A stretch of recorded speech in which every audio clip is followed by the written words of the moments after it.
Hello everyone, मेरा नाम तुषार भारद्वाज और ये आपका अपना फेवरेट चैनल साइंस वर्ल्ड। देखिए, आज की वीडियो में हम डिस्कस करने वाले हैं इंपॉर्टेंट एमसीक्यू के बारे में। Class 10th chapter number 3 chemistry के लिए, और चैप्टर का नाम है मेटल एंड नॉन मेटल। जैसे कि आप जानते हैं, मेटल नॉन मेटल एक इम्पॉर्टेंट चैप्टर की लिस्ट में आता है। हालांकि इसमें से सीबीएसई के नए पैटर्न के अकॉर्डिंग मेटल एक्सट्रैक्शन को हटा दिया गया है। मेटल, उसकी property, physical property, chemical properties, और नॉन मेटल, और उसमें भी सेम इसी तरीके से फिजिकल और केमिकल प्रॉपर्टीज़। साथ में कुछ एलॉय के बारे में एक टॉपिक है, वो इसमें इंक्लूड है। सिर्फ मेटल एक्सट्रैक्शन के टॉपिक को यहाँ से रिमूव किया गया है। तो चलिए स्टार्ट करते हैं चैप्टर नंबर 3 के important MCQ, metal non metal के इंपॉर्टेंट एमसीक्यू, जिसमें से फर्स्ट क्वेश्चन हमारे पास है, which of the following non metal is liquid. देखिए, नॉन मेटल तो आपको मालूम है, नॉन मेटल किसे कहा जाता है? जिन पर नेगेटिव चार्ज होता है।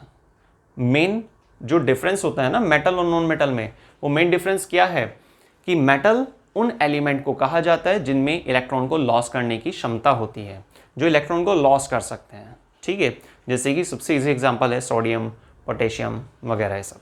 क्योंकि सोडियम को अगर आप चेक करते हैं तो 281 यहाँ पर 1 क्या है हमारे पास? Valence electron.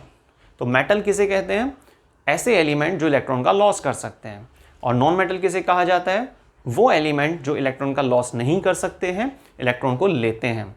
इसलिए metals always electropositive in nature और non metal electro negative in nature. Clear? अब नॉन मेटल में एग्जांपल क्या हो सकता है आपके पास? Chlorine, clear, chlorine, sulphur, bromine. तो ये सभी क्या है हमारे पास? नॉन मेटल्स हैं। अब स्टार्ट करते हैं। देखिए, फर्स्ट क्वेश्चन में आपसे पूछना चाह रहा है, which of the following non metal is liquid. ऐसा कौन सा नॉन मेटल है? ठीक है, ये जो 4 ऑप्शन नीचे दिए गए हैं, कौन सा नॉन मेटल ऐसा है जो लिक्विड होता है? ठीक है, लिक्विड फॉर्म में पाया जाता है। कार्बन नहीं, ब्रोमीन बात ठीक है, फॉस्फोरस और सल्फर। तो देखिए, यहाँ पर जो आपका एग्जैक्ट आंसर बन रहा है वो है ब्रोमीन।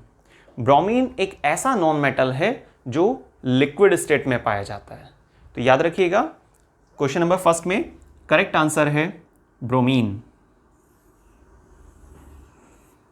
ठीक, next question number second, electrical wire.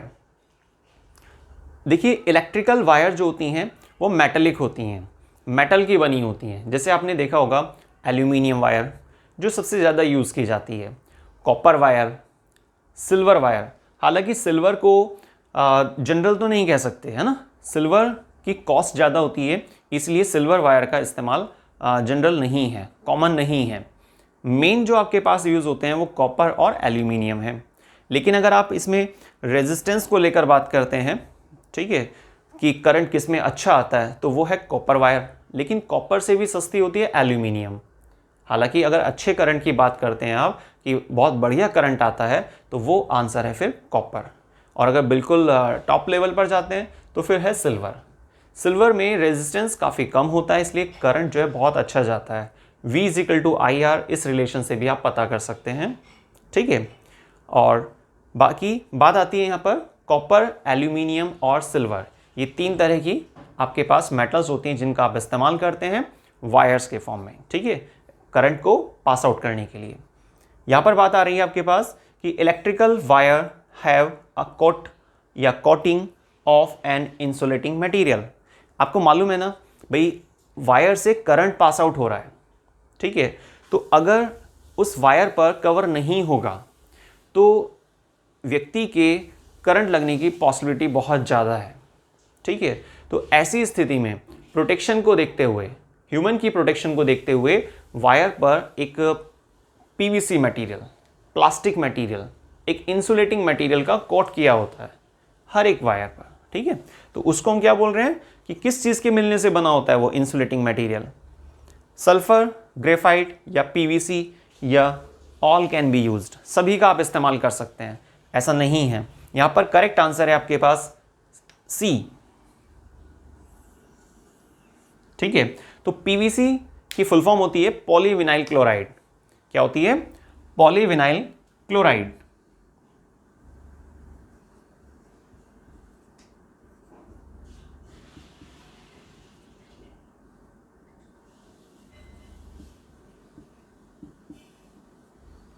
Polyvinyl chloride, PVC. PVC एक वो मटेरियल है जिसका इस्तेमाल किया जाता है वायर को इंसुलेट करने के लिए, वायर को कवर करने के लिए, क्योंकि देखिए वायर से करंट पास आउट हो रहा है, बात ठीक है, वही हमें रिक्वायरमेंट थी, लेकिन क्या है ना, हमें थोड़ा प्रोटेक्शन को भी ध्यान रखना होता है। ठीक, आपने बल्कि नोटिस भी किया होगा, पहले जनरल क्या चलता था, ओपन वायर सिस्टम होता था। ठीक है, गली वगैरह में आपने देखा होगा, जैसे स्ट्रीट्स में या मेन रोड वगैरह पर, तो ओपन कंडीशन होती थी, लेकिन वहाँ पर पहली जो प्रॉब्लम आती थी वो क्या था, एक तो चोरी का काफ़ी डर होता था, है ना। ठीक है, ओपन वायर है तो कोई भी अपना सिंपल एक तार वगैरह लिया, उसका एक हुक्सा बनाया, उसको डाला और रात के टाइम उससे इलेक्ट्रिसिटी, म्यूट कर दो, तो इस तरीके से काफ़ी चोरी वगैरह के केसेस देखे जाते हैं। और दूसरी सबसे बड़ी प्रॉब्लम कि जब ऐसा कर रहे होते हैं हम, है ना, ओपन वायर सिस्टम है और मान लीजिए गली में काफ़ी चौड़ाई नहीं है, काफ़ी पतली सी गली है ना, तो उसमें क्या होता है, कोई वायर, हाई टेंशन वायर वगैरह पास आउट हो रही है और उसमें भी फेज़ वगैरह होते थे अलग अलग। ठीक है, और ओपन वायर है तो आप कोई गीला क्लॉथ वगैरह ऐसे हैंग कर रहे हैं ग्रिल वगैरह पर, तो कांटेक्ट काफ़ी बनने के चांसेस थे और ऐसा होता भी था। बहुत बार करंट लग जाता था या करंट वगैरह या किसी भी इस तरह की सिचुएशन की वजह से उस व्यक्ति के डेथ के केसेस भी देखे गए हैं। तो इन सब स्थिति से बचने के लिए, प्रोटेक्शन प्रोवाइड करने के लिए इंसुलेट करना बहुत ज़रूरी था। तो मेन बात ये कि किस मटेरियल का इस्तेमाल किया जाता है इलेक्ट्रिकल वायर को इंसुलेट करने के लिए, प्रोटेक्शन को देखते हुए, और वो मटेरियल कौन सा है, पॉलीविनाइल क्लोराइड, पीवीसी। ठीक है, नेक्स्ट नंबर आता है question number 3, metals form basic oxide. अब देखिए जो वर्ड आ रहा है यहां पर, है ना, बेसिक ऑक्साइड, ये आपको जरूर क्लियर होना चाहिए, है ना। एक तो होता है एसिडिक ऑक्साइड और एक होता है बेसिक ऑक्साइड। बेसिक ऑक्साइड का मतलब क्या है, यहां पर आपने एक खास चीज याद रखनी होगी। एक तो होते हैं जैसे मेटल ऑक्साइड, एक होते हैं नॉन मेटल ऑक्साइड। अगर आप एग्जांपल लेते हैं मेटल ऑक्साइड का, कोई भी एग्जांपल ले लीजिए आप, जैसे कि कैल्शियम ऑक्साइड, ठीक है, सोडियम ऑक्साइड, कोई भी इस तरह का, तो मेटल ऑक्साइड। तो मेटल ऑक्साइड को जब आप पानी में डिसॉल्व करते हैं तो बेस बन जाता है। इसका मतलब metal oxide are basic in nature, metal oxides are basic in nature. लेकिन अगर इस चीज को हम जस्ट उल्टा कर दें, अपोजिट साइड देखें नॉन मेटल के केस में, तो नॉन मेटल ऑक्साइड जैसे कि आपने कहा सल्फर डाइऑक्साइड, कार्बन डाइऑक्साइड, तो आपने जैसे सल्फर डाइऑक्साइड का एग्जांपल लिया, SO2 का लिया, तो ये जो सल्फर डाइऑक्साइड है, ये जो कार्बन डाइऑक्साइड है, ये नॉन मेटल ऑक्साइड है। नॉन मेटल ऑक्साइड को जब हम वाटर में डिसॉल्व करते हैं तो क्या बनता है, क्या बनेगा, एसिडिक, क्या बनेगा, एसिड फॉर्मेशन होगी। क्लियर, तो आपको ये चीज याद रखनी होगी, आप नोट कर लीजिए बल्कि रजिस्टर में, या फिर ध्यान से सुनिएगा, बाद में नोट कर लेना कि मेटल ऑक्साइड्स को जब हम वाटर में डिसॉल्व करते हैं तो बेस बनता है। मेटल ऑक्साइड को जब हम वाटर में डिसॉल्व करते हैं तो बेस बनकर आता है। एग्जाम्पल क्या होगा इसमें, मेटल ऑक्साइड का कोई भी इजी एग्जाम्पल लिखिए आप, Na2O, sodium oxide plus water, तो आगे क्या बनेगा, मेन चीज क्या बनकर आएगी प्रोडक्ट की तरफ, सोडियम ऑक्साइड को जब आपने वाटर से रिएक्शन किया तो प्रोडक्ट की तरफ क्या बनकर आता है, बेस बनता है, NaOH बनता है। ठीक है, ये जो NaOH है ये बेस का इंडिकेशन दे रहा है, OH पार्ट यहां पर प्रेजेंट है। इतनी बात ठीक है। तो अब बात यहां पर ये क्लियर हो जाती है कि जो भी मेटल ऑक्साइड्स होते हैं वो बेसिक होते हैं नेचर में। चेक करने का तरीका क्या है, वाटर से रिएक्शन कराकर। ठीक है, अब इसके just opposite non metal oxides, non metal oxides are acidic in nature. कैसे पता चला, आप नॉन मेटल ऑक्साइड लीजिए, उसको वाटर से रिएक्शन कराइए और आगे देखेंगे आप प्रोडक्ट में क्या बन रहा है, एसिड बनकर आ रहा है। ठीक है, तो ये इंडिकेशन देते हैं, या इस तरीके से आप पता कर सकते हैं कि metal oxides are dash in nature, non metal oxides are dash in nature.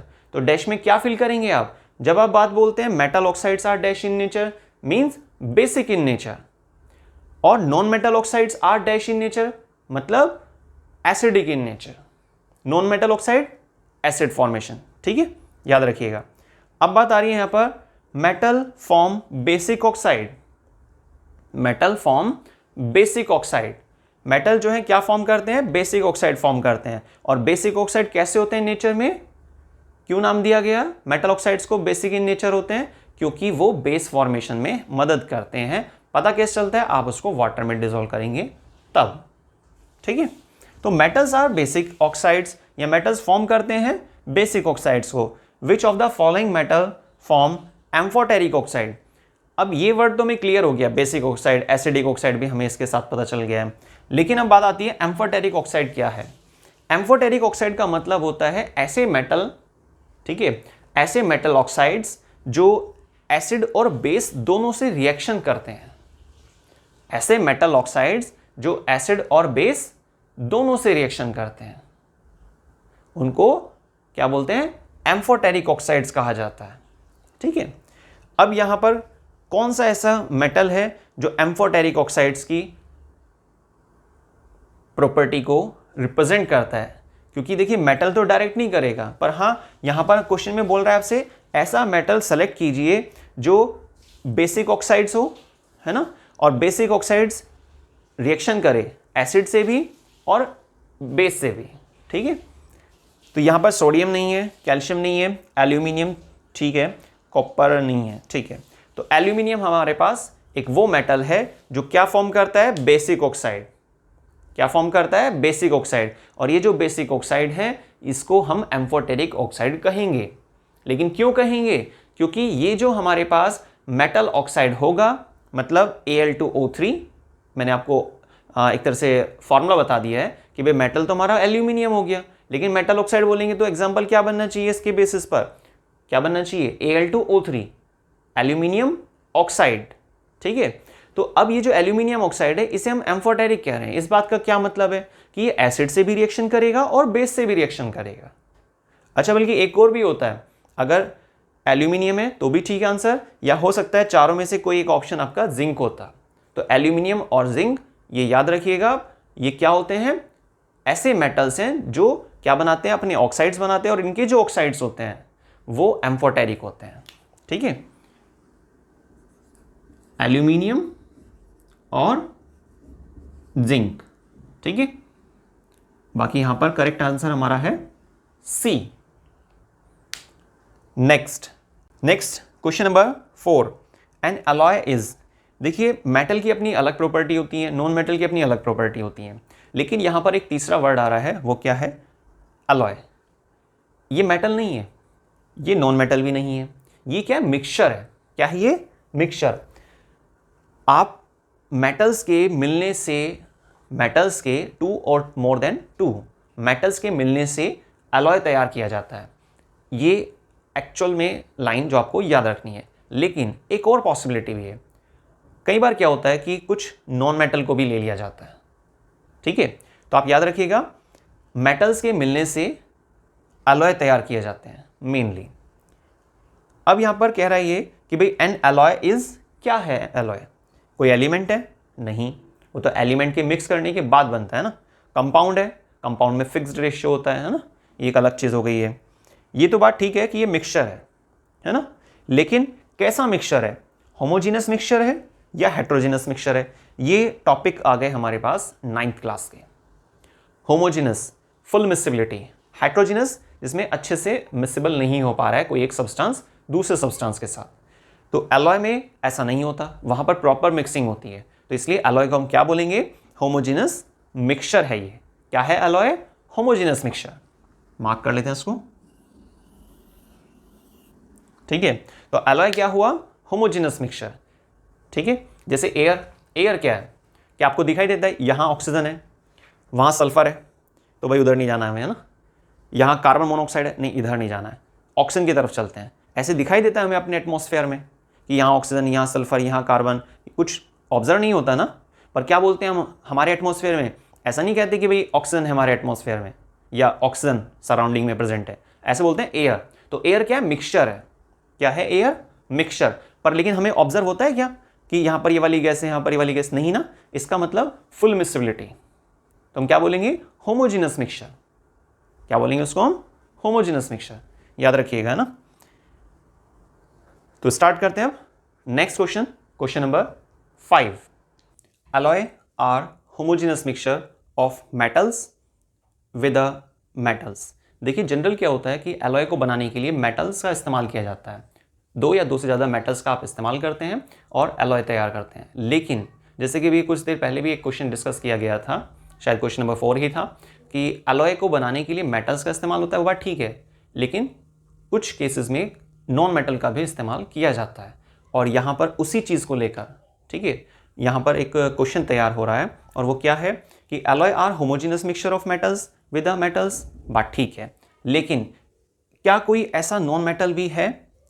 अब देखिए यहाँ पर नॉन मेटल तो आपसे नहीं पूछ रहा है, ठीक है, यहाँ पर आपसे बोल रहा है कि आपको सेलेक्ट करना है ऐसा कौन सा आपका अलॉय है, ठीक है, ऐसा कौन सा अलॉय है जिसमें आप नॉन मेटल यूज कर रहे हैं। क्योंकि देखिए क्वेश्चन के लाइन में क्या आ रहा है, alloy are homogeneous mixture of metals with metals and non metals, metals का मेटल्स के साथ और नॉन मेटल के साथ, विच अमंग द फॉलोइंग, जो 4 ऑप्शन है, जो 4 अलॉय दिए गए हैं आपको, contain non metal as one of its constituent.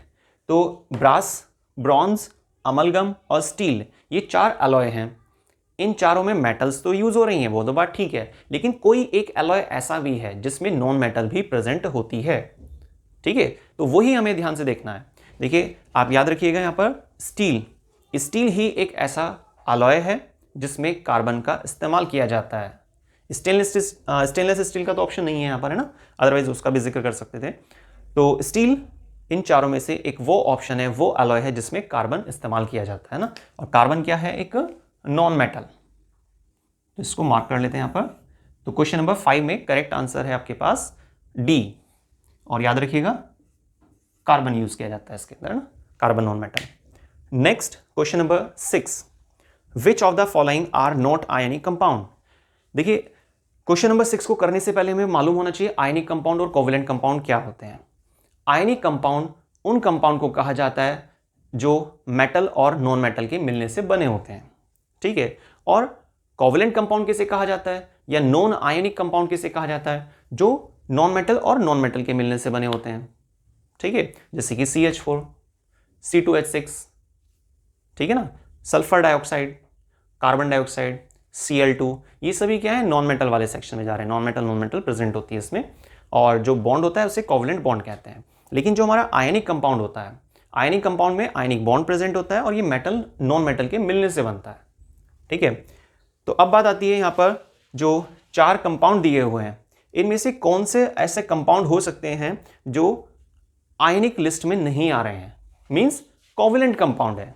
तो देखिए फर्स्ट और फोर्थ, ये NaCl और KCl, ये दोनों ही हमारे पास क्या होते हैं, ये आयनिक कंपाउंड है, ठीक है। लेकिन जो क्वेश्चन नंबर 2 और नंबर 3 है, ये थर्ड तो क्लियर हो रहा है सीधा सीधा कि भाई आपका क्या है, ये कोवेलेंट कंपाउंड है।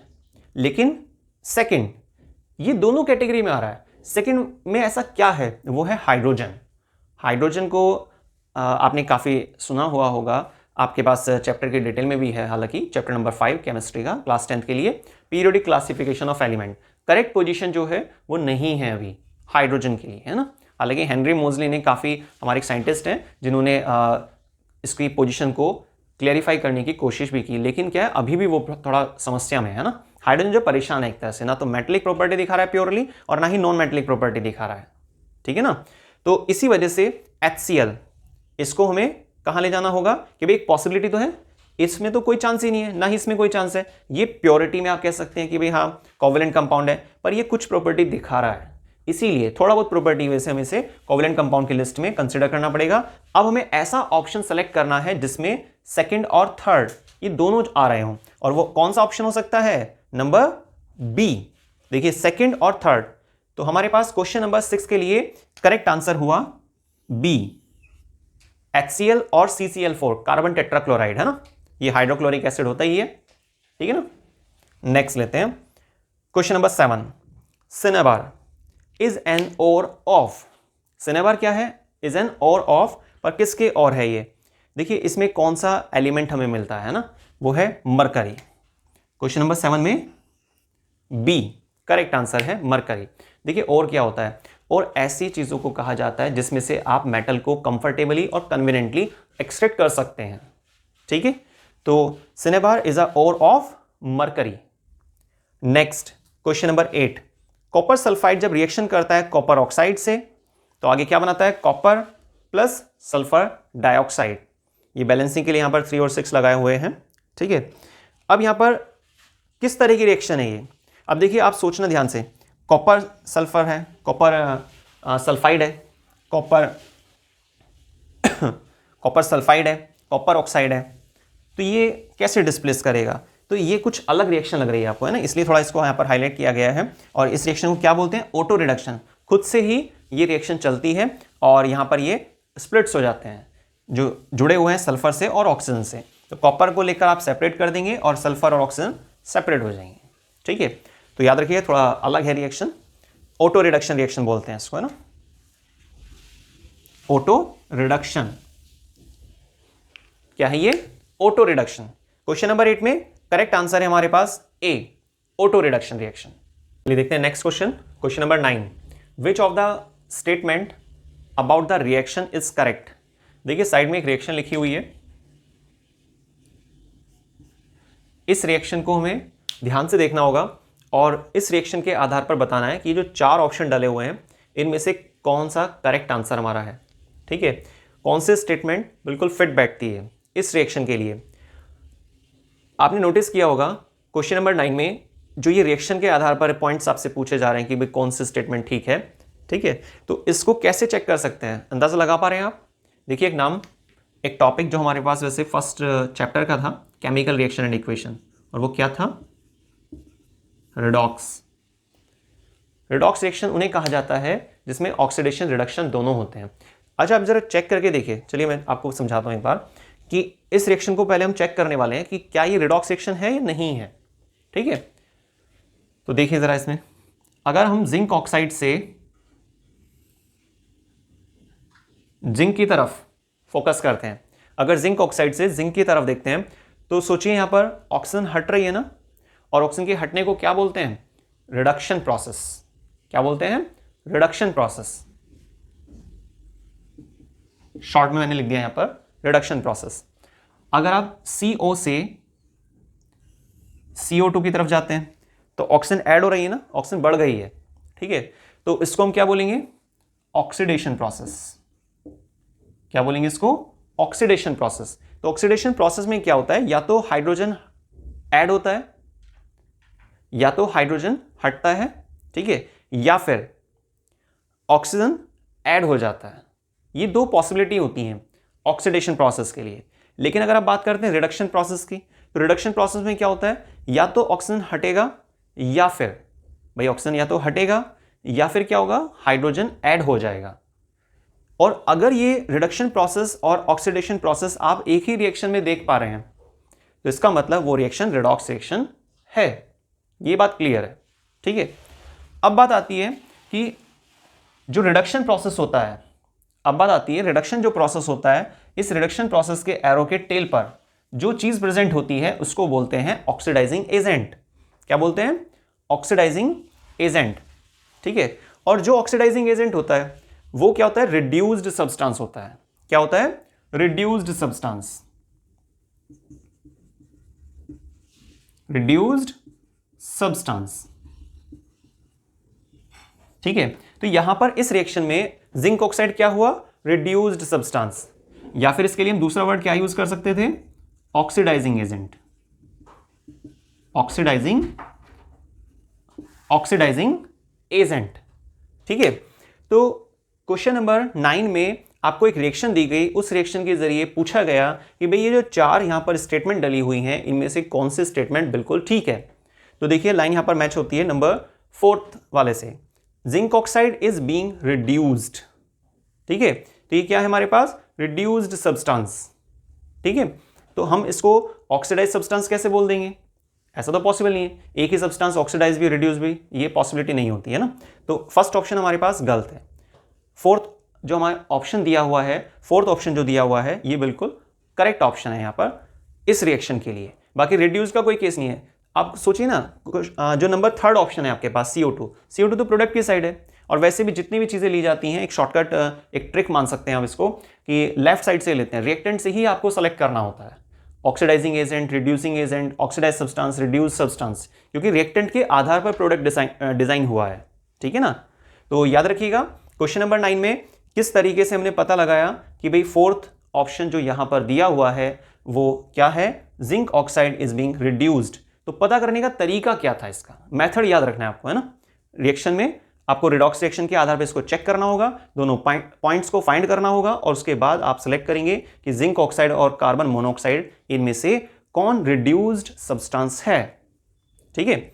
Last question, if copper is kept open in air, अगर आप कॉपर को ओपन रख देते हैं, या आपने देखा होगा घर में जैसे आप कॉपर का कोई कंटेनर इस्तेमाल करते हैं तो कुछ समय बाद क्या होता है, वो ग्रीनिश सा होने लगता है, अपने जो ब्राउन कलर की शाइन है उसको लॉस कर देता है। पर ऐसा क्यों हुआ, क्योंकि कॉपर अब कॉपर नहीं है, जो आपका ये जो मेटल पार्ट था जिसे आप कॉपर का बोल रहे हैं, तो वो अब कॉपर नहीं रहा, उसके ऊपर एक लेयर आ गई है। और वो लेयर कौन सी होती है, किस मेटल की बनी होती है, कॉपर कार्बोनेट। तो कॉपर ने सराउंडिंग की जो कार्बोनेट पार्ट था उससे रिएक्शन किया और एक लेयर बना दी अपने ऊपर, ठीक है, जिसको हम क्या बोलते हैं, कॉपर कार्बोनेट की बनी होती है वो लेयर, थोड़ा ग्रीनिश दिखने लगता है, ठीक है ना।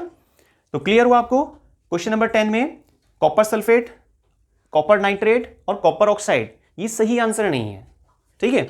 अब बात आती है कि हमारे पास फिर सही आंसर क्या है, वो है कॉपर कार्बोनेट। ये चीज आपने नोटिस भी की होगी, क्लियर। तो क्वेश्चन नंबर 10 में क्लियर आंसर है आपका कॉपर कार्बोनेट, ये ग्रीनिश अपीयरेंस देता है। तो देखते रहिए साइंस वर्ड में आने वाली सभी वीडियोस को। मिलते हैं नेक्स्ट वीडियो में, तब तक के लिए धन्यवाद। First question, metal used for making the analytical weights, weight को बनाने के लिए कौन से मेटल का इस्तेमाल किया जाता है, ए टाइटेनियम, बी टेंटेलम, शायद अपने क्योंकि रेयर सुनने में आता है ये, तो याद रखिएगा titanium A option, B tantalum, C chlorine, D potassium. तो देखिए वेट को बनाने के लिए जैसे आपने देखा होगा, आप कुछ भी सामान वगैरह लेते हैं मार्केट से, आप सब्जी लेने जा रहे हैं तो उसको मेजर करने के लिए जो ब्लैक कलर की स्ट्रक्चर होती है, कंसंट्रेटेड मास होता है, तो उसको अगर हम देखें कि भाई कौन से मटेरियल के मिलने से बना होता है, जिसको हम जनरल भाषा में बाट वगैरह भी बोल देते हैं ना रफ लैंग्वेज में, तो वो आपके पास क्या होता है, टेंटेलम एक मटेरियल उसके मिलने से बना होता है, और वो टेंटेलम एक तरह की मेटल है। क्या है वो, एक मेटल, याद रखिएगा। तो क्वेश्चन नंबर फर्स्ट में correct answer B. Second question, which of the following is most reactive, which of the following is most reactive, A potassium, B sodium, C calcium और डी मैग्नीशियम। देखिए metal non metal जो आपका chapter है, chapter number 3 NCERT के sequence के हिसाब से और क्लास 10th में, तो वहाँ पर एक बहुत इंपॉर्टेंट टॉपिक है, हालांकि काफ़ी सारे इंपॉर्टेंट टॉपिक है लेकिन उनमें से एक इंपॉर्टेंट टॉपिक जिसका फिलहाल हमें जिक्र करना चाहिए, और वो क्या है, रिएक्टिविटी सीरीज़। तो ये जो रिएक्टिविटी सीरीज़ है इसको आप लर्न करेंगे तो बहुत बेस्ट रहेगा, क्योंकि इसके बेसिस पर बार बार क्वेश्चन आते रहते हैं। देखिए क्लास 10th में टोटल 5 चैप्टर्स हैं केमिस्ट्री के, chemical reaction, acid base salt, metal non metal, carbon and its compound और last periodic classification of element. तो इन सभी में शुरू से लास्ट तक बार बार जिक्र आता रहता है। बाकी स्टार्टिंग के जो सेकंड और थर्ड नंबर चैप्टर हैं यहाँ पर कुछ ज़्यादा ही जिक्र आता है, कुछ ऐसे क्वेश्चंस आते हैं जिनको आप रिएक्टिविटी सीरीज के बेस पर ही कर सकते हैं, कुछ रिएक्शंस आती हैं जिनको आप तभी कर पाएंगे अगर आपको रिएक्टिविटी सीरीज लर्न हो चुकी है। तो आप उसको पहले लर्न कर लीजिएगा, उसके बाद आपको एक क्वेश्चन बहुत ईजी लगेगा, विच of the following is most reactive metal, ज़्यादा रिएक्टिव मेटल कौन है, पोटेशियम, सोडियम, कैल्शियम, मैग्नीशियम। तो सीधा सा आंसर है इसमें पोटेशियम। तो पोटेशियम मोस्ट रिएक्टिव मेटल की लिस्ट में आता है सोडियम, कैल्शियम, मैग्नीशियम से अगर आप कंपेयर करते हैं तो क्वेश्चन नंबर सेकंड में करेक्ट आंसर है A. Next, colour of copper carbonate, copper carbonate का क्या कलर होता है, इसमें आप ग्रीनिश, ग्रीन लिखा हुआ है, तो ये दोनों ही ठीक है। बाकी हमारे पास जो ऑप्शन आ रहे हैं उसमें ब्राउन, ग्रीन, ब्लू, ब्लैक, ये 4 ऑप्शन आ रहे हैं, तो ग्रीन हमें सेलेक्ट करना होगा, ठीक है। हो सकता है यहाँ पर ग्रीनिश और कोई और इस तरह से ऑप्शन दिया होता तो वो हम उसी के अकॉर्डिंग सेलेक्ट करते, पर बाकी आप याद रखिए ग्रीनिश भी लिख सकते हैं, इसको ग्रीन भी लिख सकते हैं, क्योंकि कुछ जगह लिखा हुआ है इस तरीके से। नेक्स्ट, तो क्वेश्चन नंबर थर्ड में करेक्ट आंसर आपका बी। नेक्स्ट, आयरन पिलर, देखिए जो कुतुब मीनार है दिल्ली में उसमें रस्टिंग नहीं हुई है ना, तो वहाँ पर जो आयरन पार्ट इस्तेमाल किया गया है तो रस्टिंग नहीं हुई, पर इसका कुछ खास रीज़न, क्या कारण है कि भाई वहाँ पर जो लोहा इस्तेमाल किया गया वो ख़राब नहीं हुआ, रस्ट नहीं हुआ। अब इसमें देखिए पूछा क्या जा रहा है आपसे, iron pillar near the Qutub Minar in Delhi has not got rusted till now due to coating of, किस चीज़ के कोटिंग की वजह से मटेरियल वो अब तक रस्ट नहीं हो पाया। क्योंकि देखिए लोहा जो होता है ना, हवा और पानी के कांटेक्ट में आने के बाद ख़राब होना स्टार्ट हो ही जाता है, लेकिन उसका ख़राब ना होना, क्या कारण है इसके पीछे? A option Fe2O3, B FeO, C FeCO3, D Fe3O4। देखिए करेक्ट आंसर यहाँ पर है Fe3O4। याद रखिएगा Fe3O4 का कोट होने की वजह से वहाँ पर जो मटेरियल यूज़ किया गया है, जो आयरन कंटेंट इस्तेमाल किया गया है, वो कोरोड नहीं हुआ है अब तक। काफ़ी लंबा समय हो चुका है और फिर भी वहाँ पर मटेरियल जो है वो एज सच बना हुआ है। अदरवाइज़ लोहा आपने देखा ही है बहुत जल्दी ख़राब हो जाता है, और हवा पानी का जो कनेक्शन होता है उसके बेसिस पर। नेक्स्ट, तो क्वेश्चन नंबर 4 तो आपको क्लियर हो गया, डी करेक्ट आंसर है इसमें। Number 5, lightest liquid metal is mercury, gallium, francium, caesium. तो देखिए यहाँ पर एग्जैक्ट आंसर है ए मरकरी। सुना भी है आप सबने कि मरकरी जो होता है एक लिक्विड होता है, मेटल है, हालांकि मेटल सॉलिड होते हैं रूम टेम्परेचर पर लेकिन ये एक्सेप्शन में आता है। ठीक है, मेटल्स के कुछ एक्सेप्शंस भी होते हैं, जैसे मेटल्स हार्ड होते हैं, उनको आसानी से तोड़ना या काटना पॉसिबल नहीं होता, लेकिन सोडियम जो होता है बहुत ज़्यादा सॉफ्ट होता है, सोडियम और पोटेशियम। तो कुछ एक्सेप्शंस होती हैं मेटल्स में, और तो याद रखिएगा यहाँ पर lightest liquid metal is mercury, A correct answer है 5th क्वेश्चन के लिए। Next question number 6, most abundant element in the universe, सबसे ज़्यादा मात्रा में पाए जाने वाला जो एलिमेंट है, अबंडेंट मतलब होता है अत्यधिक मात्रा में, लार्ज स्केल पर जो चीज़ पाई जा रही है, तो ऐसा एलिमेंट जो हमारे यूनिवर्स में अबंडेंटली प्रेजेंट है, और वो कौन सा है? 4 ऑप्शन दिए गए हैं, हाइड्रोजन, हीलियम, कार्बन और ऑक्सीजन। देखिए वैसे तो कार्बन भी अच्छी खासी क्वांटिटी में पाया जाता है और मैक्सिमम चीज़ों में कार्बन होता भी है, इसीलिए आपके पास एक चैप्टर भी है कार्बन एंड इट्स कंपाउंड। हमारे स्किन में कार्बन होता है, हमारे हेयर में कार्बन होता है, कार्बन डाइऑक्साइड में कार्बन है, ग्लूकोज के फॉर्मूले में भी कार्बन है, बहुत चीज़ों में कार्बन है। लेकिन यहाँ पर बात आ रही है कि मोस्ट अबंडेंट, क्योंकि यहाँ पर हाइड्रोजन भी आ गया है, तो हाइड्रोजन इसका एग्जैक्ट आंसर है। करेक्ट आंसर क्वेश्चन नंबर 6 के लिए ए हाइड्रोजन मोस्ट अबंडेंट। लेकिन अगर ये नहीं होता और इसमें ऑप्शन होते हीलियम, कार्बन, ऑक्सीजन और आपका ये नन ऑफ दीज कुछ ऐसा, तो फिर हम कार्बन ले सकते थे। Next question, most abundant element in the earth crust, earth के क्रस्ट वाले पार्ट में सबसे ज़्यादा पाए जाने वाला कौन सा एलिमेंट है? Silicon, oxygen, iron, aluminium. तो आंसर है ऑक्सीजन। ठीक है, याद रखिएगा, इसमें कंफ्यूज नहीं होना है आपको। देखिए जो क्वेश्चन नंबर 7 है वहाँ पे मोस्ट अबंडेंट एलिमेंट अर्थ के क्रस्ट वाले पार्ट के लिए पूछा जा रहा है, और जो क्वेश्चन नंबर हमारे पास 6 था, most abundant element in the universe, पूरे यूनिवर्स में सबसे ज़्यादा जो पाया जा रहा है। क्योंकि कई बार क्या होता है ना कि कुछ एलिमेंट ऐसे हैं जो क्रस्ट में ज़्यादा मिल रहे हैं, कुछ ऐसे हैं जो कंपाउंड स्टेट में आपको या गैसेस फॉर्म में मिल रहे हैं, सराउंडिंग एनवायरमेंट मिल रहे हैं, तो अलग अलग कंडीशन होती है। तो यूनिवर्स के हिसाब से अगर कहा जाता है मोस्ट अबंडेंट, तो आप किसको लेंगे? हाइड्रोजन को, और अगर अर्थ के क्रस्ट वाले पार्ट की बात चल रही है तो वहाँ पर ऑक्सीजन को। ठीक है, तो क्वेश्चन नंबर 7 में correct answer B oxygen. Next question number 8, most abundant metal in a earth crust. क्योंकि देखिए क्वेश्चन नंबर जो 7 था वहाँ पे मोस्ट अबंडेंट एलिमेंट कहा गया था, लेकिन यहाँ पे मोस्ट अबंडेंट मेटल कहा गया है। और जब मोस्ट अबंडेंट मेटल की बात आती है हमारे पृथ्वी के ऊपरी भाग में, क्रस्ट वाले हिस्से में, क्योंकि अर्थ के 3 जोन बने होते हैं, कोर सेंट्रल पार्ट होता है, उससे जस्ट ऊपर मेंटल और उससे ऊपर क्रस्ट, जिसमें डिफरेंट टाइप की सॉइल का जिक्र किया जाता है। ठीक है, तो क्वेश्चन नंबर 8 में most abundant metal in earth crust is iron, aluminium, zinc या कॉपर। तो करेक्ट आंसर इसका है एल्यूमिनियम। एल्यूमिनियम का डेबिट नंबर कितना होता है? 13। वैलेंसी कितनी होती है? +3। देखिए वैलेंसी निकालना बहुत ज़रूरी है ना, आप इसकी ज़रूर प्रैक्टिस कीजिएगा, पूरी केमिस्ट्री में काम आता है ये टॉपिक। तो next question, question number 9, electrolytic refining of copper, the electrolyte used is. देखिए क्वेश्चन में आगे बढ़ने से पहले, ऑप्शंस तक पहुंचने से पहले, हमें सबसे पहले तो ये मालूम होना चाहिए इलेक्ट्रोलाइटिक रिफाइनिंग क्या है। देखिए रिफाइनिंग का एक सिंपल मीनिंग होता है शुद्धिकरण, आप प्योरिटी की तरफ जाना चाहते हैं। ठीक है, अलग अलग तरीके से रिफाइनिंग होती है, लेकिन यहाँ पर जो नाम लिया गया है वो है इलेक्ट्रोलाइटिक रिफाइनिंग। मीन्स इलेक्ट्रिसिटी की हेल्प से आप प्योरिफिकेशन करना चाहते हैं, तो उसके लिए एक वर्ड यहाँ पर डाला गया है इलेक्ट्रोलाइटिक रिफाइनिंग। इलेक्ट्रिसिटी की हेल्प से आप रिफाइनिंग करना चाहते हैं तो उसमें जनरल क्या होता है, एक जो जनरल प्रोसेसर है, वैसे तो मेटल एक्सट्रैक्शन पर हमारी डिटेल वीडियो आ चुकी है, अगर आप वहाँ से देखेंगे तो आपको कोई चांस नहीं है कि डाउट रहे, फुल क्लियर हो जाएगा, ठीक है, बहुत आसानी से। बाकी थोड़ा सा इंट्रोडक्शन ले लेते हैं। इलेक्ट्रोलाइटिक रिफाइनिंग में एक बीकर लिया जाता है, उसमें आपने एग्जांपल के तौर पे कॉपर सल्फेट सॉल्यूशन डाल दिया, कोई भी एक आयनिक सॉल्वेंट डालना होता है, इलेक्ट्रोड्स प्लेस करते हैं, इलेक्ट्रोड्स को कनेक्ट कर देते हैं बैटरी से, ठीक है। अब एनोड कैथोड तो आपको मालूम है ही, ठीक है, एनोड मतलब पॉजिटिव, कैथोड मतलब नेगेटिव।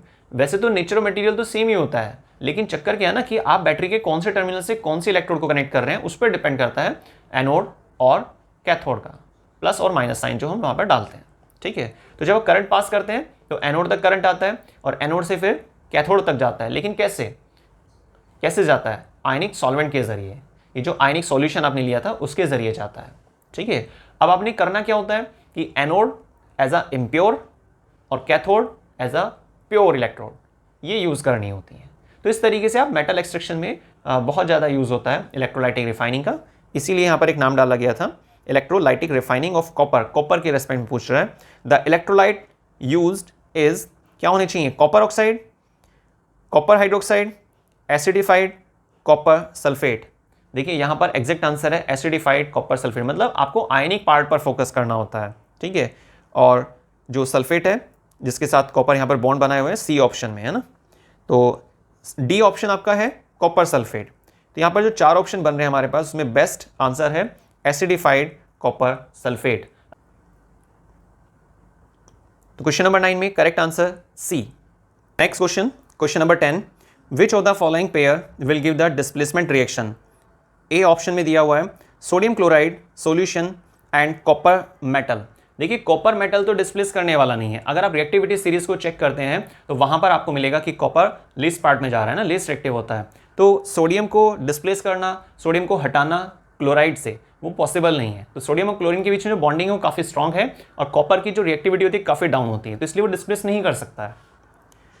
तो फर्स्ट वाला पेयर ठीक नहीं है, क्योंकि क्वेश्चन में पूछा गया था कि डिस्प्लेसमेंट रिएक्शन कौन से वाले पेयर में पॉसिबल है, कौन सा आपके पास ऑप्शन करेक्ट आंसर है वो हमें सेलेक्ट करना है। B magnesium chloride MgCl2 solution जो होगा वो एल्यूमिनियम मेटल के साथ, ठीक है, एल्यूमिनियम मेटल के साथ, एल्यूमिनियम भी ज़्यादा में जा रहा है ना। सी ऑप्शन में ferrous sulphate solution and silver metal. तो सिल्वर जो होता है Ag जो सिंबल होता है वो भी लीस्ट पार्ट में होता है रिएक्टिविटी सीरीज के हिसाब से, तो लीस्ट रिएक्टिव है। तो फेरस मतलब आयरन को अलग करना पॉसिबल नहीं है, तो सी ऑप्शन भी सही नहीं है। लेकिन देखिए जो डी ऑप्शन है silver nitrate AgNO3 silver nitrate solution और कॉपर मेटल, तो यहाँ पर कॉपर क्या कर सकते, ठीक है कॉपर लीस्ट रिएक्टिव में आता है, ज़्यादा रिएक्टिव नहीं होता, पर लेकिन ये कॉपर जो होगा वो सिल्वर को हटा सकता है नाइट्रेट से, क्योंकि सिल्वर और नाइट्रेट के बीच में जो बॉन्डिंग होती है काफ़ी वीक होती है। तो रिएक्टिविटी सीरीज पर बेस्ड ये क्वेश्चन है ना, तो पहले आप एक बार रिएक्टिविटी सीरीज देख लीजिएगा और उसके बाद आपको ये क्वेश्चन बहुत ईजी लगेगा। तो क्वेश्चन नंबर 10 में करेक्ट आंसर है D. Next question, which of the following method is suitable for preventing an iron fry pan from rusting. Rusting से बचाने के लिए कौन सा सबसे बेस्ट ऑप्शन है यहाँ पर, फ्राई पैन को बचाना है आपको इस बार। ए अप्लाइंग ग्रीस, ग्रीस लगाएंगे फ्राई पैन पे, नहीं ऐसा नहीं होता है। अप्लाइंग पेंट करेंगे, ऐसा भी नहीं है। अप्लाइंग कोटिंग ऑफ जिंक, बिल्कुल सही है। जैसे कि आपने गैल्वनाइजेशन नाम सुना होगा, तो वहाँ पर क्या होता है ना कि जिंक का कोट कर दिया जाता है, मतलब एक मेटल को सॉल्यूलाइज करके दूसरे मेटल पर चढ़ा दिया जाता है, कोट कर दिया जाता है। तो एक तो गैल्वनाइजेशन होता है, एक इलेक्ट्रोप्लेटिंग होती है, दोनों का टारगेट एक ही है कि किसी एक पर्टिकुलर मेटल को बचा के चलना, किसी एक पर्टिकुलर पार्ट को बचा के चलना। और कैसे बचाते हैं, पेंट करके, ग्रीस करके नहीं। वहाँ पर तरीका क्या होता है, या तो इलेक्ट्रिसिटी का यूज़ करेंगे और उसके बेसिस पर आप प्रोटेक्शन प्रोवाइड कर सकते हैं, या फिर दूसरा ऑप्शन होता है केमिकल रिएक्शन के आधार पर। अगर आप इलेक्ट्रिसिटी का यूज़ कर रहे हैं तो उसे बोलते हैं इलेक्ट्रोप्लेटिंग, और अगर आप केमिकल या किसी खास एलिमेंट का इस्तेमाल कर रहे हैं तो बोलते हैं उसको गैल्वनाइजेशन। तो क्या बोलते हैं उसको, गैल्वनाइजेशन। तो याद रखिएगा क्वेश्चन नंबर 11 में करेक्ट आंसर है सी, कोटिंग ऑफ जिंक। जिंक की कोटिंग के जरिए आप बचा सकते हैं अपने फ्राई पैन को जो आयरन का बना हुआ था, ठीक है, रस्टिंग से। Question number 12, an element react with the oxygen to give a compound with high melting point. एक ऐसा एलिमेंट जो रिएक्ट करता है ऑक्सीजन के साथ और क्या प्रोड्यूस करता है, कंपाउंड को रिएक्शन करने के बाद जिसका हाई मेल्टिंग पॉइंट होता है, this compound is also soluble in water, the element is likely to be, ऐसा एलिमेंट कौन होना चाहिए, कार्बन, सिलिकॉन या आयरन। देखिए कार्बन सिलिकॉन तो आपको पता ही है, ये तो पॉसिबल नहीं है, ये नॉन मेटल वाले पार्ट में जा रहे हैं, लेकिन जो आयरन है और कैल्शियम, इसमें से हमें सेलेक्ट करना है। तो यहाँ पर बेस्ट आंसर आपके पास है कैल्शियम। कैल्शियम ही एक वो एलिमेंट होता है, क्योंकि देखिए स्टार्टिंग की लाइन में क्या लिखा है, ऑक्सीजन से रिएक्शन करानी है। तो चेक करते हैं एक बार, कैल्शियम की आपने ऑक्सीजन से रिएक्शन कराई तो क्या बनता है, कैल्शियम ऑक्साइड बन गया, ठीक है। और ये जो कंपाउंड बनकर आ रहा है, इसका अपना एक अच्छा खासा मेल्टिंग पॉइंट होता है, एक हाई होता है, हाईएस्ट तो नहीं कह सकते पर हाँ काफ़ी हाई मेल्टिंग पॉइंट होता है, ठीक है। और ये जो कंपाउंड है सोल्यूबल होता है वाटर के अंदर, बात भी ठीक है। जब आप CaO कैल्शियम ऑक्साइड को वाटर में सोल्यूबलाइज करते हैं, वाटर को ऐड करते हैं कैल्शियम ऑक्साइड के साथ, तो क्या बनता है, लाइम वाटर बन जाता है। तो CaOH का whole two as lime water calcium hydroxide बन जाता है। तो सारी रिएक्शन फिट बैठ रही है ना, ठीक है। तो क्वेश्चन नंबर 12 में करेक्ट आंसर है A, calcium. Next question, question number 13, food cans are coated with a tin and not with a zinc. जो फूड कैंस आती हैं उसमें टिन का कोट होता है, ना कि जिंक का। इसका क्या कारण, देखिए रिएक्टिविटी सीरीज के बेस पर तो पॉसिबल नहीं है ना, क्योंकि ऐसा नहीं कह सकते हम कि ये ज़्यादा रिएक्टिव होता है वो कम रिएक्टिव होता है। और जैसे हमने ये लाइन सोची तो तुरंत हमारे पास सी और डी ऑप्शन तो यहाँ से हट गए, वो तो पॉसिबल नहीं है। लेकिन ए और बी, देखिए इसमें क्या कह रहा है ये, ए ऑप्शन में जिंक ज़्यादा कॉस्टली होता है, बात ठीक है टिन से, और इसलिए हम जिंक का इस्तेमाल ना करके टिन का इस्तेमाल करते हैं, बात ये ही आंसर है वैसे इसका। पर एक बार बी ऑप्शन और देख लेते हैं, zinc has a higher melting point, नहीं ऐसा भी नहीं है, तो ठीक है। क्वेश्चन नंबर 13 में करेक्ट आंसर है A. Next question number 14, which of the following property is generally not show by the metal.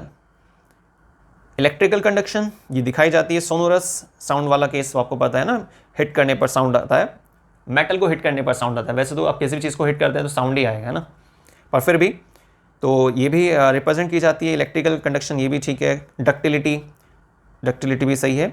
लेकिन देखिए अब यहाँ पर एक अलग से नाम लिखा हुआ है, डलनेस, है ना। तो विच of the following property note show by the metals, तो डलनेस वाला तो कोई प्रॉपर्टी का केस बनता ही नहीं है मेटल्स में, है ना। मेटल्स की तो बल्कि अपनी एक चमक होती है, अच्छी खासी शाइन करते हैं। तो इसलिए जो यहाँ पर ऑप्शन हमें सेलेक्ट करना होगा क्वेश्चन नंबर 14 में वो है सी, क्योंकि इलेक्ट्रिकल कंडक्शन ये भी प्रॉपर्टी रिप्रेजेंट करते हैं मेटल्स, सोनोरस होते ही हैं, और डक्टिलिटी कि आप मेटल्स को कन्वर्ट कर सकते हैं फाइन वायर में। जैसे कि एक एग्जांपल भी होता है कि 1 ग्राम सोने का आप इस्तेमाल करते हैं, गोल्ड का इस्तेमाल करते हैं, तो 2 किलोमीटर लंबी वायर बना सकते हैं 1 ग्राम गोल्ड से, ठीक है। सिंगल ग्राम 2 किलोमीटर लंबी वायर में कन्वर्ट किया जा सकता है, ठीक है। तो डक्टिलिटी वगैरह ये सब चीज़ें ठीक है, पर डलनेस इसमें कोई प्रॉपर्टी नहीं होती है मेटल्स में। तो क्वेश्चन नंबर 14 में correct answer C. Next question number 15, ability of metal to be drawn into the thin wire. वही डक्टिलिटी वाला क्वेश्चन फिर से आ गया, लेकिन थोड़ा घुमा कर आ गया ना। Ability of metal to be drawn in a thin wire is known as a malleability. देखिए मेलेबिलिटी तो शीट वाले के केस को लिया जाता है कि जब आप मेटल्स को पीट कर एक पतली चादर बना रहे हैं, एक शीट के रूप में कन्वर्ट कर रहे हैं। जैसे कि आपने देखा होगा स्वीट्स वगैरह पर जैसे सिल्वर चांदी की एक परत लगी होती है, बोलते हैं चांदी का वर्क वगैरह, ऐसा कहते हैं ना, देखा होगा आपने, यूज़ भी किया होगा। तो ये जो होता है सिल्वर होता है, बहुत फाइन। ऐसे ही आपने एल्यूमिनियम फॉइल पेपर यूज़ किया होगा, फूड्स वगैरह को एक तरह से प्रिजर्व करने के लिए हम इस्तेमाल करते हैं ना, प्रिवेंशन ऑफ रेंसिडिटी वाले टॉपिक में आता भी है इसका जिक्र। तो लेकिन आपके पास जो टॉपिक है वो क्या, डक्टिलिटी का। तो मेलेबिलिटी तो शीट वाले केस के लिए बात आती है, यहाँ पे वायर वाली बात पूछ रहा है वो आपसे कि कौन सी ऐसी प्रॉपर्टी होती है मेटल की जिसमें हम मेटल को पीट कर एक तार के रूप में कन्वर्ट कर सकते हैं ना। सोनोरस साउंड से रिलेटेड होता है। Conductivity electrical conduction means current passes के लिए जिक्र आता है इसका। तो सही आंसर यहां पर है ए, क्वेश्चन नंबर 15 में ductility. Which one of the following metal do not react with the cold as well as hot water. ठंडे पानी से और गर्म पानी से कौन सी ऐसी मेटल है जो रिएक्शन नहीं करती है। आप समझ चुके हैं, फिक्स होती हैं चीजें। सोडियम नहीं, कैल्शियम, मैग्नीशियम ये भी नहीं। Last option D correct answer है आयरन। तो आयरन वो मेटल है जो ठंडे पानी या गर्म पानी से रिएक्शन नहीं करता है। स्टीम का केस नहीं बोला है मैंने, है ना, ध्यान रखिएगा, कंफ्यूज नहीं होना। तो क्वेश्चन नंबर 16 में correct answer D. Next question number 17, which one of the following property is not generally exhibited by the ionic compound. Ionic compound क्या होते हैं, उन कंपाउंड को कहा जाता है जिनको बनाने के लिए मेटल नॉन मेटल से रिएक्शन करते हैं। तो मेटल नॉन मेटल के मिलने से आयनिक कंपाउंड बनते हैं, ये बात याद रखिएगा आप हमेशा। और उनके बीच में जो बॉन्ड होते हैं उसको बोलते हैं आयनिक बॉन्ड। जो काफ़ी स्ट्रांग होता है, ठीक है, अगर आप दूसरे किसी बॉन्ड से तुलना करते हैं जैसे कोवेलेंट बॉन्ड वगैरह से, आयनिक कंपाउंड को डिसॉल्व करने के लिए आयनिक सॉल्वेंट की नीड होती है। खैर ये सब आप समझ गए हैं। वैसे अगर आपको डिटेल में चाहिए तो इस पर हमारी वीडियो पहले आ चुकी है, और तो आप उसको देख सकते हैं आयनिक कंपाउंड कोवेलेंट कंपाउंड को लेकर। तो क्वेश्चन नंबर 17 में बोल रहा है कि कौन सी प्रॉपर्टी रिप्रेजेंट नहीं करते हैं, तो ionic not exhibited by the ionic compound, ठीक है। सॉल्युबिलिटी ऑफ वाटर, ये तो ठीक है, और high melting point, boiling point, ये भी बात सही है। Electrical conductivity in the molten state, molten मतलब एक पिघली हुई अवस्था है ना, मोल्टन स्टेट, सोल्यूबलाइज कंडीशन। लेकिन जो बी पॉइंट है, इलेक्ट्रिकल कंडक्टिविटी ना सॉलिड स्टेट, ये पॉसिबल नहीं है। सॉलिड स्टेट कह रहा है ना, लिक्विड नहीं कह रहा है, ठीक है। तो क्वेश्चन नंबर 17 में बी करेक्ट आंसर है आपका, इलेक्ट्रिकल कंडक्टिविटी ना सॉलिड स्टेट, ये पॉसिबल नहीं है। क्वेश्चन नंबर 18, क्वेश्चन नंबर 18 में विच of the following metal exist in their native state in a nature, copper, gold, zinc और सिल्वर। अच्छा, तो यहां पे क्वेश्चन पूछ रहा है आपसे कि कौन सा मेटल है, वो हमें सेलेक्ट करना होगा। हो सकता है एक से ज़्यादा ऑप्शन भी हो यहाँ पे, और जो नेटिव स्टेट में मिलता है नेचर में, तो कॉपर है, गोल्ड है, जिंक है, सिल्वर है, कौन है। अब इसके लिए इन्होंने देखो नीचे ऑप्शन दिए हुए हैं, बोथ ए एंड बी, मतलब आपका बी तो ठीक लग रहा है, गोल्ड है ना। कॉपर और गोल्ड क्या दोनों हैं ये जो नेटिव स्टेट में पाए जाते हैं, एग्जिस्ट करते हैं। अच्छा, तो फिर इसमें सेकेंड ऑप्शन में दिया हुआ है आपको बोथ बी एंड सी। देखिए बी तो ठीक है, गोल्ड तो होता ही है ना, ऐसा मिल जाता है। अब आपका सी, जिंक की गड़बड़ है इसमें, कॉपर भी ठीक नहीं है, तो फिर आपका इसमें अच्छा सी ऑप्शन देख लेते हैं एक बार, B and D, silver. Silver भी, हाँ सिल्वर आ सकता है, ठीक है ना। सी और डी कह रहा है, नहीं सी, क्योंकि बी तो आना ही आना है ना। तो देखिए बी किस किस में आ रहा है, 3 ऑप्शन में आ रहा है, स्टार्टिंग वाले में, मिडिल और फिर नेक्स्ट में, तो ठीक है। क्वेश्चन नंबर 18 में बोथ बी एंड डी, ये आपको सेलेक्ट करना होगा, है ना, सिल्वर और जिसमें गोल्ड को सिलेक्ट किया जा रहा है। तो गोल्ड और सिल्वर ये दो ऐसे मेटल्स होते हैं जो एग्जिस्ट करते हैं इन देयर नेटिव स्टेट और नेचर में, ठीक है। Next question number 19, metals are refined by use of a different method, which of the following methods, which of the following metals are refined by the electrolytic refining. अच्छा, electrolytic refining के base पे किन metals का यहाँ पर case handle किया जाता है ना, किन मेटल्स को एक्सट्रैक्ट करने में हम इलेक्ट्रोलाइटिक प्रोसेस का इस्तेमाल करते हैं, इलेक्ट्रोलाइटिक रिफाइनिंग का इस्तेमाल करते हैं, या आप इलेक्ट्रोलाइसिस भी कह सकते हैं, उससे कोई दिक्कत नहीं है ना। मेटल कौन से हैं, गोल्ड और कॉपर, सोडियम, पोटेशियम। अच्छा, सोडियम पोटेशियम भी आ रहा है इसमें, है ना, तो गोल्ड हो जाएगा एक तो इसमें, कॉपर, हाँ कॉपर ठीक है, सोडियम वाला तो पॉसिबल नहीं है ना। और आपका इसमें पोटेशियम आ सकता है, नहीं पोटेशियम भी नहीं आ पाएगा, ठीक है। तो क्वेश्चन नंबर 19 में करेक्ट आंसर है बोथ ए एंड बी, जो स्टार्टिंग में आपको ऑप्शन दिया हुआ है। तो गोल्ड और कॉपर ये ऐसे मेटल्स हैं जिनका हम रिफाइनिंग में इस्तेमाल कर रहे हैं, लेकिन किस तरीके से, अलग अलग तरीके से रिफाइनिंग होती है। तो यहाँ पर इलेक्ट्रिसिटी का इस्तेमाल कर सकते हैं इन दो एलिमेंट्स की रिफाइनिंग में, है ना, इलेक्ट्रोलाइटिक रिफाइनिंग, ठीक है। Silver articles, next question 20, next question, question number 20, silver article जो चांदी के एक तरह से आर्टिकल्स हैं, बिकम्स ब्लैक, काले पड़ जाते हैं लंबे समय तक अगर वो एयर के एक्सपोजर में रहते हैं, एयर के कांटेक्ट में अगर ज़्यादा समय तक आते हैं, चांदी काली हो जाती है, ठीक है, आपने देखा भी होगा बल्कि, ठीक है। तो अब exposure to air, this is due to the formation of, किसकी वजह से, क्या सिल्वर नाइट्रेट बन जाता है, सिल्वर ऑक्साइड बन जाता है, सिल्वर सल्फाइड बन जाता है, नन ऑफ दिस। ये तो आप समझ गए हैं, चैप्टर अगर आपने क्लियर किया हुआ है ना तो बहुत आसानी से बिल्कुल तुरंत आंसर आ जाएगा, क्वेश्चन पूरा भी नहीं हुआ आंसर आ जाएगा, सिल्वर सल्फाइड, ठीक है। और ठीक है, तो next question number 21, galvanization is a method of protecting the iron from rusting by coating with a thin layer of dash, zinc की कोटिंग करते हैं, ठीक है ना, याद रखिएगा। ये एक तरह से जैसे मैंने अभी थोड़ी देर पहले भी डिस्कस किया था कि किसी मेटल को बचाने के लिए आप क्या करते हैं, दूसरी मेटल का कोट कर देते हैं, है ना, पर हमें ऐसी मेटल सेलेक्ट करनी होती है जो आसानी से खराब ना हो, तो वहाँ पर जो है जिंक ज़्यादातर यूज़ किया जाता है। तो लेकिन जो मेथड है वो क्या क्या है, या तो इलेक्ट्रोलाइटिक आप मेथड यूज़ करते हैं, इलेक्ट्रिसिटी का इस्तेमाल करते हैं कोट करने के लिए ना, इलेक्ट्रोप्लेटिंग वगैरह नाम दिया जाता है उसको, या फिर आप गैल्वेनाइजेशन ले सकते हैं। तो यहाँ पे गैल्वेनाइजेशन पर बेस एक क्वेश्चन तैयार किया गया है कि गैल्वेनाइजेशन एक वो मेथड है जिससे प्रोटेक्शन मिलती है आयरन को, या आयरन से मटेरियल, आयरन की मिलन से जो मटेरियल आप बना रहे हैं तो उसको प्रोटेक्शन कैसे देंगे ताकि वो रस्ट ना हो। तो आप क्या करने वाले हैं, जिंक को कोट कर देते हैं ना उस मेटल के ऊपर, आयरन के मटेरियल के ऊपर, ठीक है, या आयरन ऑब्जेक्ट जो भी था आपका।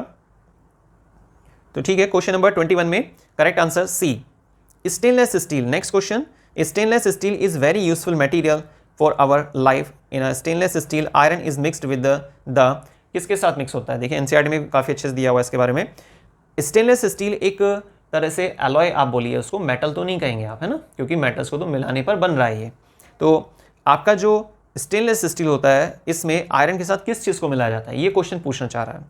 तो निकेल और क्रोमियम मिलाते हैं, बाकी स्टार्टिंग में लिखा हुआ है वो ए ऑप्शन क्वेश्चन नंबर 22 में जो सही है। बाकी इसमें जो अदर ऑप्शंस दिए हुए हैं, क्रोमियम है, कॉपर है, क्रोमियम तो आ रहा है इसमें भी पर लेकिन कॉपर डाल दिया है ना, निकेल और कॉपर आ रहा है, कॉपर गोल्ड है, ठीक है, तो ए ऑप्शन करेक्ट है। Next question number 23, non metals are not lustrous, but ठीक है, which of the following non metal is lustrous. अच्छा, अपोजिट बताना है, एक्सेप्शन बतानी है एक तरह से नॉन मेटल की, है ना। तो सल्फर होता है, ठीक है, ऑक्सीजन है, नाइट्रोजन है, ठीक। ये जब आप टॉपिक क्लियर करेंगे ना नॉन मेटल्स की properties, physical property, chemical properties, तो आपको वहीं पर नोट्स में आप वेबसाइट पे चेक कीजिएगा www.thescienceworld.in, पता है आपको, है ना वेबसाइट, ठीक है। तो वहाँ पर अगर आप नोट्स में देखेंगे तो आपको कुछ एक्सेप्शंस मिलेंगी। तो एक्सेप्शंस पर बेस बहुत क्वेश्चन आ जाते हैं, वैसे तो ज़्यादातर चांसेस होते हैं मेटल्स से रिलेटेड जो एक्सेप्शंस है ना, ठीक है, पर खैर फिर भी आप नॉन मेटल की भी एक बार देख लेना। तो आयोडीन ही होता है एक ऐसा नॉन मेटल जो लस्ट्रस पार्ट में जा रहा है। Next question, question number 24, which one of the following four metals would be displaced from the solution of its salt by other three metals। देखिए क्वेश्चन नंबर 24 में पूछना चाह रहा है आपसे कि विच वन ऑफ द मेटल्स, अच्छा, चार में से कौन सी ऐसी मेटल है would be displaced from solution, जो सॉल्यूशन से डिस्प्लेस हो जाती है, ऑफ इट्स साल्ट, अगर इसके ही साल्ट का इस्तेमाल किया जाए, by the other three metals. अच्छा, बाकी तीन मेटल कौन से वाले को, कौन से फोर्थ नंबर के मेटल्स को डिस्प्लेस कर देते हैं, ठीक है, मैग्नीशियम, सिल्वर, जिंक और कॉपर। तो आपको पता है कि यहाँ पर सिल्वर आ गया है, वैसे तो कॉपर सेलेक्ट करना था हमें, लेकिन कॉपर से भी डाउन कैटेगरी में कौन है, सिल्वर, ठीक है, लीस्ट एक्टिव होता है, ये रिएक्टिविटी सीरीज पर बेस्ड है। तो क्वेश्चन नंबर 24 में करेक्ट आंसर है B, silver. During electrolyte in refining of zinc it gets deposit on the cathode या एनोड, या दोनों पर डिपॉजिट होता है, या फिर सॉल्यूशन में रहता है। देखिए इसके लिए आपको सबसे पहले पता होना चाहिए जिंक पर वैलेंसी कितनी होती है, Zn2 पॉजिटिव होता है ना, तो ये एक तरह से मेटल है, तो कहाँ पर जाएगा, माइनस वाली इलेक्ट्रॉन पर जाएगा ना, और कौन सी इलेक्ट्रॉन माइनस चार्ज दिखाती है, कैथोड ना, तो सीधी सी बात है कैथोड पर डिपॉजिट होगा, मतलब ए ऑप्शन क्वेश्चन नंबर 25 में करेक्ट आंसर है ए। तो देखिए इस तरीके से हमारे 25 इंपॉर्टेंट MCQ सॉल्व हो गए हैं आज के वीडियो में, और चैप्टर नंबर 3 NCERT के हिसाब से class 10th metal and non metal. तो देखते रहिए साइंस वर्ल्ड में आने वाली सभी वीडियोस को स्टार्टिंग से लास्ट तक देखने के लिए बहुत बहुत धन्यवाद। आप वीडियो को ध्यान से देखिए, ध्यान से समझिए जो भी क्वेश्चन आपको एक्सप्लेन किया जा रहा है, और जितना हो सके इस वीडियो को शेयर कीजिए ताकि आपके फ्रेंड्स भी इस वीडियो से बेनिफिट ले सकें। किसी की हेल्प करने से कोई नुकसान नहीं होता है। अगर आप वीडियो को शेयर करते हैं, अगर आपको लगता है कि हाँ भाई वीडियो अच्छी है, आपको क्वेश्चंस अच्छे से समझ में आ रहे हैं, टॉपिक अच्छे से समझ में आ रहे हैं, तो आप वीडियो शेयर करते हैं तो कोई लॉस नहीं है इसमें। तो देखते रहिए सभी वीडियोस को, मिलते हैं नेक्स्ट वीडियो में। थैंक्स।